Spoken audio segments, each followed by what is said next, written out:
The sound of a metal detector's sharp beep echoed through the still woods, piercing the quiet that had hung over Spruce Hollow for 12 years.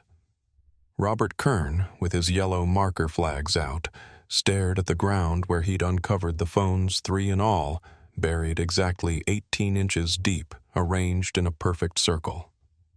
It wasn't the phones that rattled him. It was the eerie symmetry, the deliberate placement, the strange sensation that he had just unearthed something far darker than a simple piece of forgotten technology.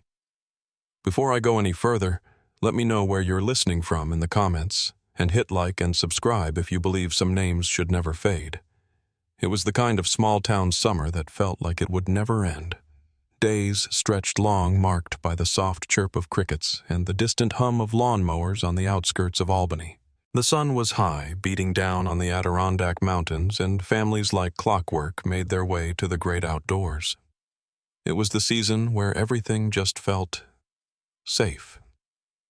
Kids played in the streets, and people smiled when they greeted you even if they didn't know your name. For Emma Lucas and Maya, those summer days were filled with laughter. They'd been friends for years, Emma with her adventurous spirit, Lucas, the quiet, thoughtful one, and Maya with her ever-present curiosity. Together, they'd grown up in Albany, attending the same middle school, forging a bond that only deepened with age. Each summer they made their plans. Nothing extravagant, just a weekend camping trip to the Adirondacks, a place where they could explore, hike, and get away from it all. Emma's father, Dave, had been the one to drop them off at the trailhead that Friday afternoon. A quick goodbye, a tight hug, and a promise to pick them up at the same spot on Sunday. "You kids be careful," he said, his voice full of fatherly concern. "Call if anything goes wrong." "Don't worry, Dad. We're fine. Just a weekend to ourselves," Emma had reassured him with a grin before turning and vanishing down the trail with Lucas and Maya. That was the last time anyone saw them. The next morning, Dave Hartley sat at his kitchen table, newspaper in hand, as the sun streamed through the window. It was an ordinary Saturday coffee, the quiet murmur of the radio and the birds chirping outside. But by late afternoon, that silence turned into a steady hum of worry. The phone call he'd been expecting, a simple check-in, didn't come. He shrugged it off at first. After all, they were teenagers. Emma had been known to get lost in the woods for hours, hiking further than she said she would, oblivious to time. Still, by evening, when his daughter's phone was off and there was no message, the quiet worry began to settle into something deeper. When Sunday evening came and they hadn't returned to the trailhead, Dave's concern grew. He checked his watch, 6:00 p.m. He drove to the park anyway, half expecting them to be running late, as they sometimes did. But the parking lot was empty. His heart sank. The next few days unfolded in a blur. Search and rescue teams were dispatched, helicopters flew overhead, and volunteers combed through the brush, their efforts swallowed up by the vast wilderness of the Adirondacks. The dogs trained to track scents found the girls' trail easily at first, but then it just stopped. Spruce Hollow. It was as though the earth had swallowed them whole. There was no sign of the camp, no trace of them anywhere. It was as if they'd vanished without a trace. The town, once humming with the usual easygoing life, became quieter. The faces that once greeted you on the street now looked down, lost in thought. People waited, and wondered, and waited some more. What happened to those kids? Were they just lost, or was something darker lurking in the woods? The answer, it seemed, was something they were all too afraid to voice out loud. Even after months had passed, when hope had thinned and the case began to cool, the families Dave, Samuel, Maria, and Carlos kept hoping. They kept posting updates on social media, held vigils, kept calling the authorities. Maybe they thought their children had just gotten lost. Maybe they were still out there, stranded somewhere. But the days kept passing, and the silence only deepened. That was the world before everything changed. Before the metal detector's beep brought the past back into focus. Before the phones were uncovered. And now, as Robert Kern stared at the phones buried so carefully in the earth, a thought nagged at him. A question, one that had been asked by many since that summer day in 2012. Why bury them there so carefully, so deliberately, so far from the beaten path? His feet shuffled in the dirt, his mind spinning with unanswered questions. How had the phones stayed preserved with the batteries still charged, as if they'd been placed there just days ago, not 12 years? And what did the markings on the phones, the strange patterns, the unexplainable video all mean? The woods that once seemed so serene now felt wrong. Empty, like something had been waiting for someone to uncover it, waiting for answers. And that was where it all started to unravel, right there in the woods, with a sharp beep of a metal detector beneath the trees that whispered of things better left alone. The sun was dipping low behind the trees as Robert Kern waited for the rangers to arrive. The silence that had settled over Spruce Hollow felt unnatural too, still too heavy. His flashlight flickered briefly, casting an unsteady glow across the clearing. Something didn't feel right here. It was more than just the phones. There was a weight to the place now, a sense of being watched, of waiting for something that was still hidden. The headlights of the ranger's truck never arrived. The night stretched on the only sound, the rustling of the wind in the branches above. Something was out there, still in the shadows. And whatever it wasn't done yet. I remember the moment everything shifted when it stopped being a mystery about 3 missing teens and started becoming something else entirely. It wasn't just the phones that changed things, though. It was the way they had been placed. The way the metal detector beeped and I found them buried in a perfect circle, 3 phones arranged like they were part of some strange ritual. At the time, I didn't know what to think. My mind raced with impossible ideas, and every theory seemed to grow darker the longer I stood there. It felt wrong to be digging in that clearing. I remember how still the woods were, how the wind seemed to go quiet the moment the first phone appeared. And that's when I knew whatever had happened here, it wasn't just an accident.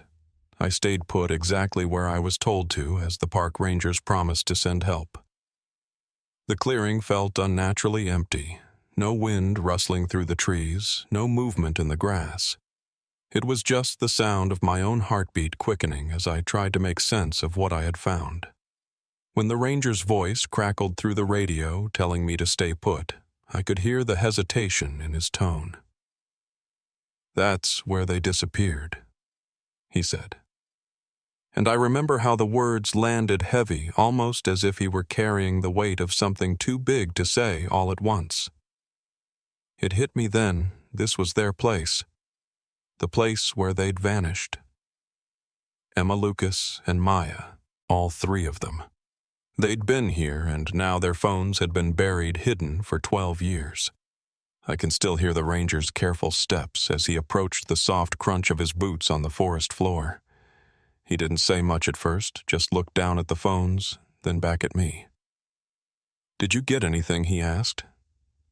I didn't even know what to say. The phones weren't supposed to be this pristine. After over a decade in the ground, they should have been wrecked, cracked, rusted, maybe unrecognizable. But here they were still charged, still holding on. My fingers lingered on them as if they might slip away if I touched them too hard. They were so clean, so untouched. Almost like they had been buried only days ago, not years. The phones didn't seem to tell a story, not yet. They were just relics. But as we took them back to the lab, the weight of what we'd found only grew. I knew the tech was dated a few generations old at that point, but something about them didn't add up. Dr. Sarah Chen, the forensic specialist who worked on the case, was the first to truly begin unlocking what had been left behind. She didn't speak much at first. She didn't need to. I could hear her quiet disbelief over the phone, as if she were asking herself, "Is this even possible?" Sarah had worked hundreds of cases involving recovered electronics, but this one was different. It didn't make sense that after 12 years in the ground, these phones would still be functional, their batteries almost full. The iPhone Emma's phone had a 38% charge. Impossible, Sarah said. Lithium-ion batteries don't work that way. They discharge naturally over time, a little less each month. After 12 years, that battery should have been flat, completely dead. But Emma's phone was still alive. The same was true for the other two phones, Lucas's Samsung, Maya's iPhone. Each one seemed to defy the very rules of technology. When Sarah connected Emma's phone to the forensic imaging system, she bypassed the lock screen and pulled up the call log. The last activity on Emma's phone was a 6-second call to her father at 9:47 p.m. on July 13, 2012. Emma had been trying to reach him, trying to make contact before everything went quiet. That call ended, and right after a string of messages. They were the last ones anyone would hear from the group. Emma had sent a message in the group chat with Lucas and Maya. "Did you hear that?" it read. Lucas's reply. "Probably just an animal." Maya's, "I want to go back to the car." Emma's last message. "We're fine. It's just the woods." That was it.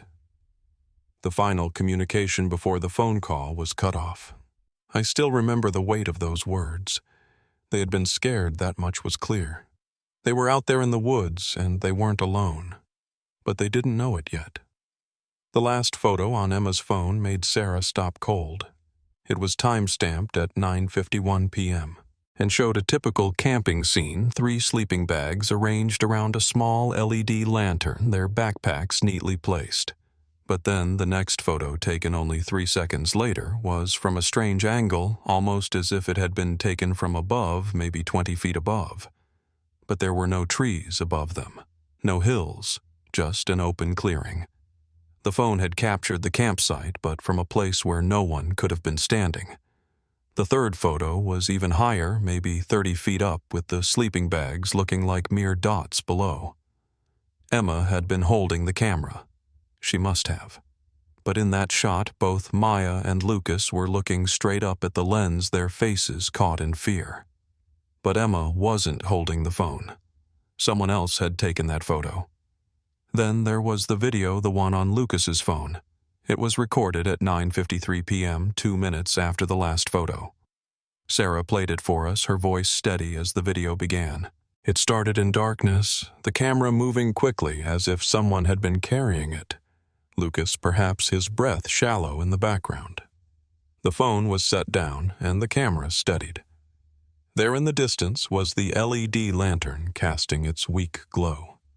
Emma and Maya were standing near it, looking up at something off camera. It didn't take long for us to realize that whatever they were looking at, it wasn't just another person. The camera began to rise, slowly at first, 10 feet, 20 feet. The phone was floating upward, but there was no visible hand guiding it.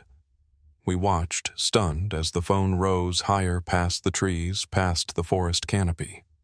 At one point, Maya ran off into the woods, her figure fading into the dark. But Emma didn't move. She stood there frozen, staring up at something we couldn't see. The phone kept climbing as if it had been pulled effortlessly by some unseen force. We watched the video play out. The last frame showed the forest below the lantern shrinking into a pinprick of light, and Emma still there, staring upward, her face a mixture of confusion and terror.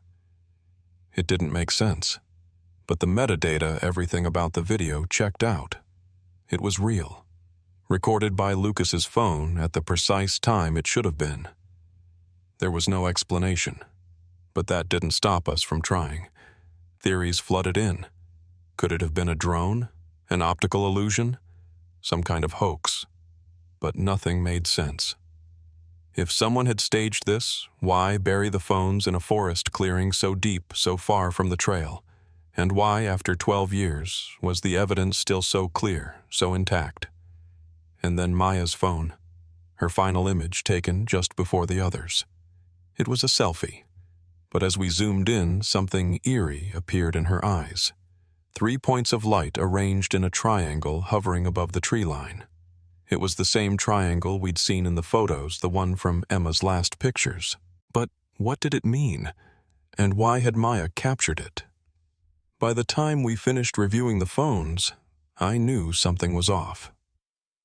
The message, "We're still here," had been sent to all 3 phones in 2024, and the digital trail was impossible to trace. No sender, no origin, no network. Just those 3 words appearing on the phones as if they had come from nowhere. We were left with more questions than answers. And that was when we started asking the one question no one had dared speak aloud. What happened out there? But we still didn't have any answers.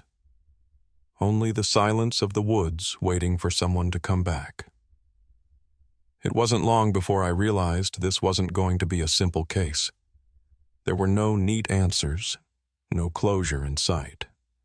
After I handed the phones over to Dr. Chen for analysis, the weight of the situation started to settle in. I wasn't prepared for what we'd find next. But as we dug deeper layer by layer, something strange started to unfold.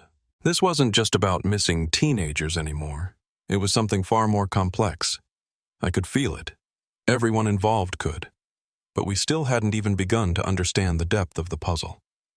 When Sarah first called me about the phones, I expected some routine analysis. Maybe a few leads, a glimpse of something we could trace back to the kids. Maybe even a clue to how they'd disappeared. I don't know what I was expecting, but certainly not the series of oddities that would follow.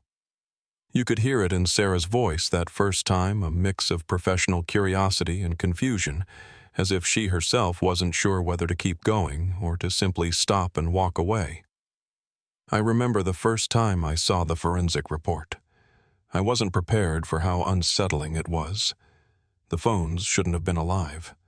They should have been unrecognizable, especially after being buried for over a decade. That's the first thing I thought when I saw them on the table, the screens cracked, the edges scratched, but the insides intact. Emma's phone was the first one Sarah examined. That was the one that really got me. You see, phones, especially old ones like Emma's iPhone 4S, don't stay powered after 12 years. There's no explanation for it. The batteries on most smartphones today, even when stored properly, degrade over time. Sarah even did the math. Lithium-ion batteries, well, they're supposed to drain, gradually. But Emma's phone, the one that should have been completely dead, still had 38% of its charge. That's impossible. Sarah had to check it again and then again. But the battery was fine. What made it even more bizarre was that the data didn't just make sense, it was unnerving in its completeness. The call logs, the messages, the final photos. Emma's last communication had been with her father, a brief 6-second call before it ended abruptly. That wasn't what stopped me, though. It was the group chat, her last message to Lucas and Maya. They'd been trying to stay calm, joking about noises in the woods. Nothing serious, just the kind of conversations you'd expect when you're camping. And then that last call, the one that didn't go through, it lingered in my mind long after I'd read it. Why didn't Emma get through to her father? What had happened between that moment and the last photo she took? I couldn't stop thinking about the photos, the ones Sarah described when she went through Emma's phone. There was the first one, a simple shot of their campsite, nothing too unusual. But the second photo was taken from a strange angle higher up, like someone had climbed a tree. But there were no trees over their camp. Not at that angle. It made no sense. And then the third, from even higher, almost as if the camera had somehow risen above them. That's when Sarah looked up, her fingers trembling slightly as she tapped through the gallery. It's impossible she muttered more to herself than to anyone else. The more we reviewed those images, the more unsettled I became. Someone had been with them. Someone who had taken those pictures. But who? After those first findings, we thought maybe the other phones, Lucas's and Maya's, would give us more clues. But what we found only deepened the mystery. Lucas's phone, the Samsung Galaxy S3, held another unsettling discovery, a video. It was recorded just a few minutes after Emma's final message at 9:53 p.m. on July 13th. The video started with darkness, as if Lucas had been carrying the phone in his hand. Then it stabilized, showing the campsite from a low angle, the lantern in the distance, the glow soft but visible. We could hear Lucas's breathing, quick and shallow. He was nervous, trying to keep calm. His friends were near, but their voices were too muffled to make out what they were saying. Then something else happened that none of us had been ready for. The phone began to rise, slowly, steadily, almost deliberately. It moved up 10 feet, 20 feet, until it was above the trees. As it ascended, we saw Emma and Maya standing in the clearing looking up at the phone, but no one was holding it. Not Emma, not Lucas. It was just rising up higher, steady, without a visible hand to guide it. I couldn't breathe. I sat there watching, wondering if this was some trick, some clever manipulation. But the data said otherwise. There were no signs of tampering. The video was real. The metadata matched the time, the date, everything checked out. What we were watching was real. But how? The video continued, the camera rising higher, passing through the canopy of trees, until all we could see were the tiny figures of Emma and Maya standing in the clearing, staring upward. Maya's silhouette disappeared into the woods, and then Emma was left alone. The phone stayed there suspended for what felt like an eternity. The last frame was haunting Emma's frozen face, looking up in confusion, her expression a mix of fear and disbelief. But there was more. Maya's phone had one final image too, a selfie. She was smiling, her face filling the frame, but there was something off about it. As Sarah zoomed in, I couldn't believe what I saw. Reflected in Maya's eyes were 3 points of light clearly visible hovering above the trees. A triangle. The same pattern we'd seen in the photos from Emma's phone. This wasn't some random, chaotic moment. It was deliberate. It was planned. But by whom? As we examined the phones, I could feel a shift in the air, the quiet tension that had been building. We were no longer just looking for answers about 3 missing teenagers. We were trying to understand something bigger, something we hadn't prepared ourselves for. And then the message came. A text sent to all 3 phones at 3:17 a.m. on November 1st, 2024. We're still here. It didn't make sense. There was no sender, no trace of where it had come from. It wasn't routed through any network, not through any carrier. Just a strange, unsettling message on all 3 phones, appearing as if it had always been there. How could that be? The phones, the video, the photos. Each discovery was leading us further down a path I wasn't sure we were meant to follow. And with every passing day, the questions only grew more intense. What had really happened to Emma, Lucas, and Maya? Were they still out there somewhere? Or had something or someone left them behind? The deeper we dug, the more I realized we might never fully understand what had happened at Spruce Hollow. Some mysteries I feared were meant to remain unsolved. And yet here we were, still searching, still hoping for an answer. But we weren't alone in this anymore. People were starting to notice. Theories were beginning to swirl.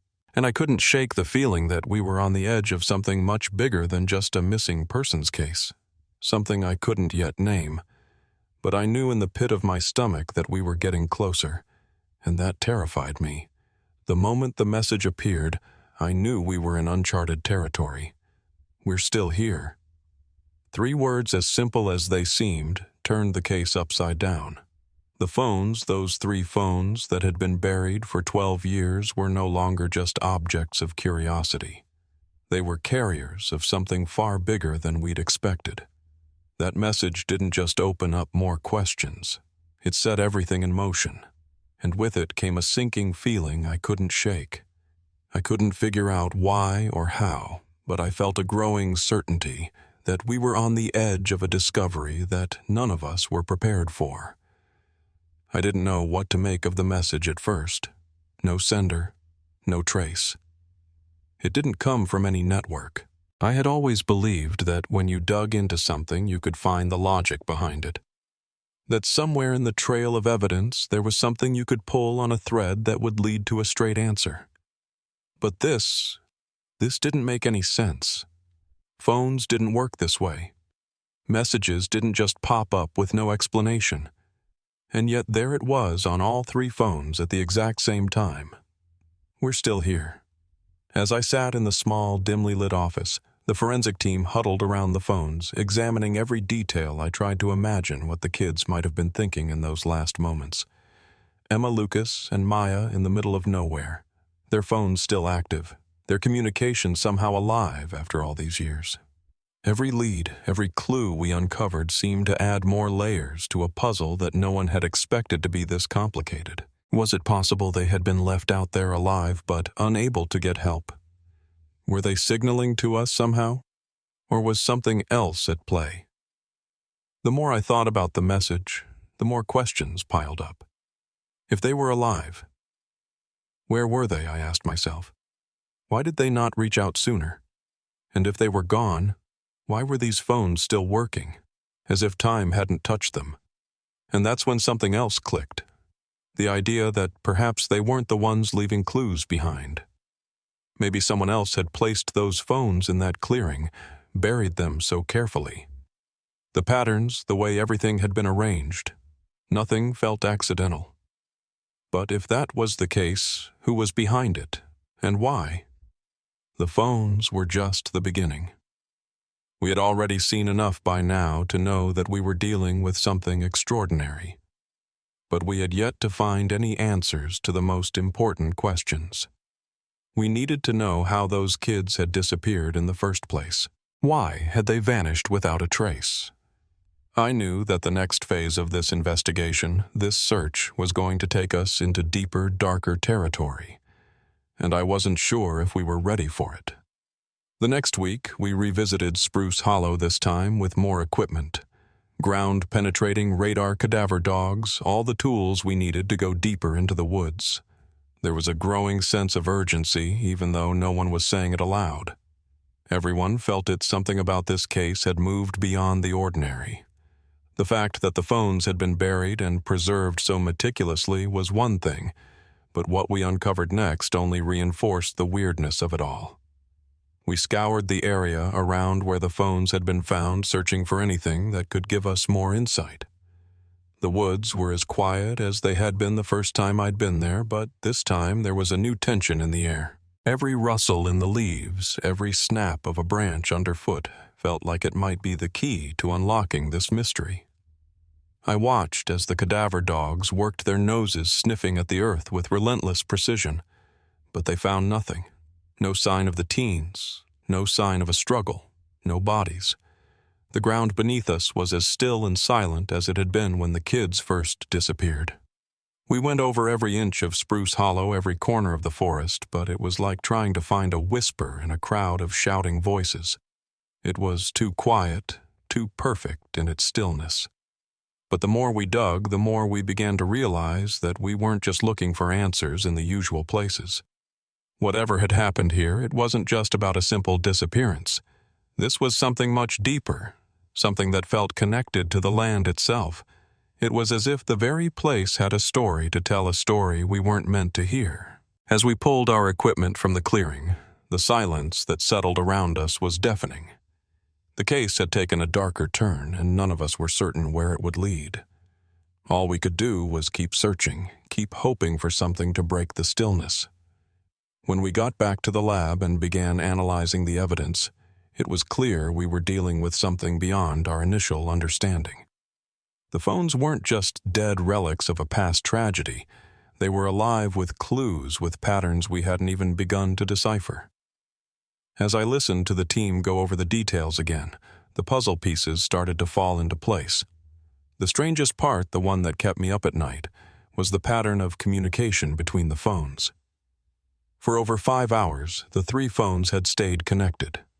Bluetooth signals pinging back and forth, searching for each other almost like they were trapped in some kind of loop. The connection didn't break until 3:17 a.m., the same time the message had been sent to the phones all at once in the dead of night. It was as if the phones had been waiting for that exact moment to receive their message. And then, just like that, they shut off. No more signals, no more activity. It was as though everything had been turned off, frozen in time. And there it was, again, another mystery.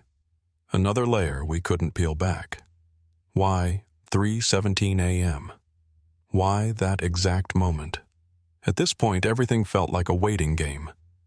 The investigation was still ongoing, but the longer we looked, the less certain we became. No one knew what had happened to those kids, but we all felt that we were getting closer to something.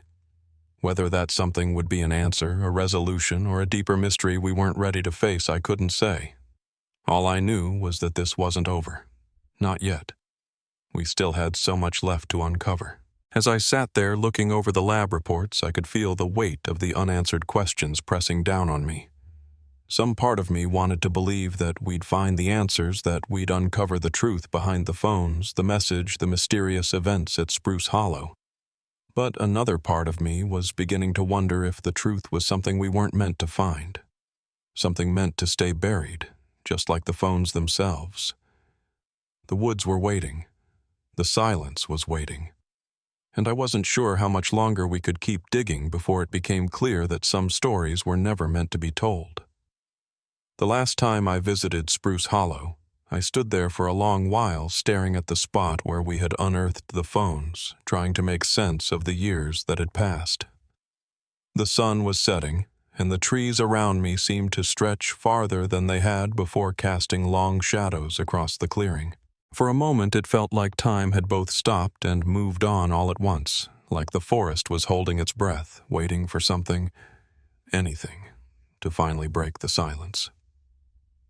It had been more than a year since the phones were found, and even longer since Emma Lucas and Maya disappeared.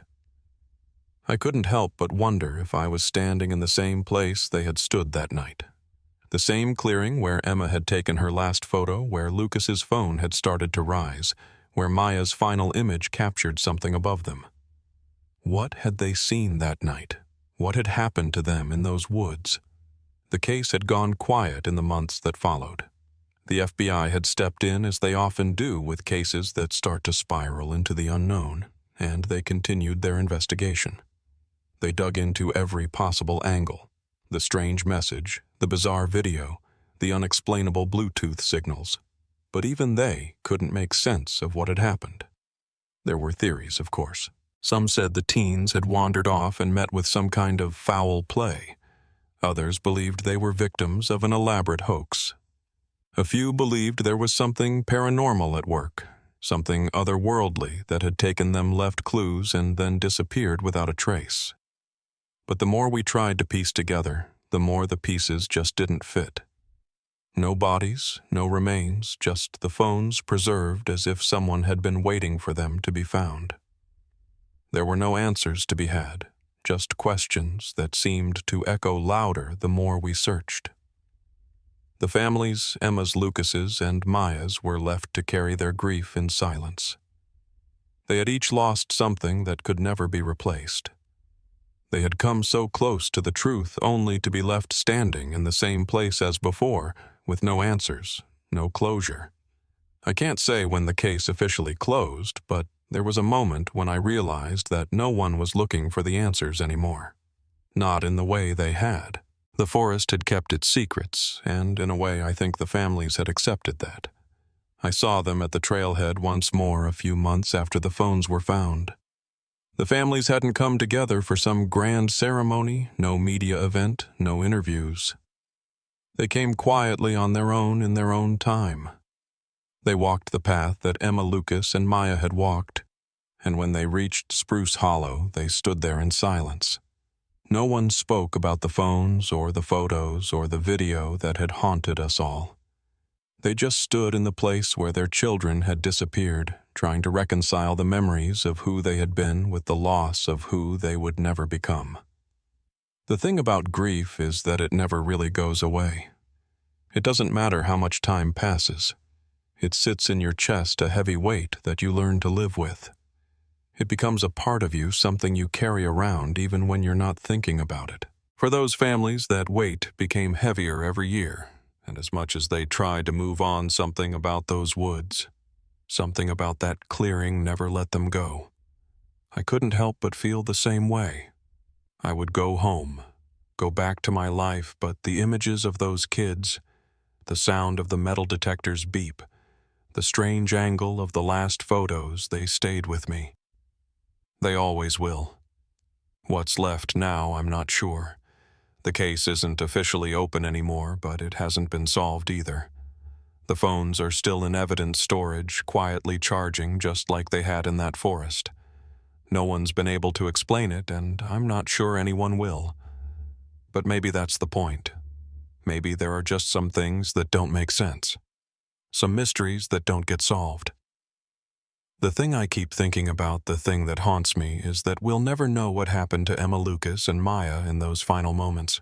We'll never understand why their phones were buried in that circle, why they were kept alive for so long, why their last images showed something no one can explain. Maybe they saw something out there that night, something that changed everything for them. Maybe they knew they weren't alone in that clearing even before the phones started to rise. Or maybe they didn't know anything at all. Maybe it was just the quiet of the woods that took them. And then there's the message, the one that came to those phones years later. We're still here.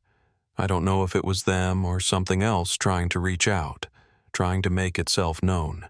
But I think in a way, it was the forest speaking for them. A reminder that some things can't be forgotten. That some stories stay with you long after the voices that started them have gone silent. As for me, I've stopped trying to make sense of it all.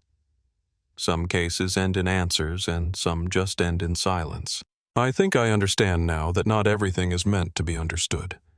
Sometimes the story is just the search, the unanswered questions, the small things that don't make sense, the parts of the world that remain unseen. In the end, maybe that's all we can do remember. Not just the facts, not just the images, but the people. The faces we don't want to forget. Emma Lucas and Maya. They're not just names in a report or faces in a photo. They were real. They were here. They mattered. And maybe that's what we can hold on to.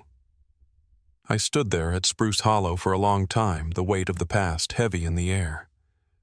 The woods were as still as they had always been waiting, but this time I wasn't looking for answers.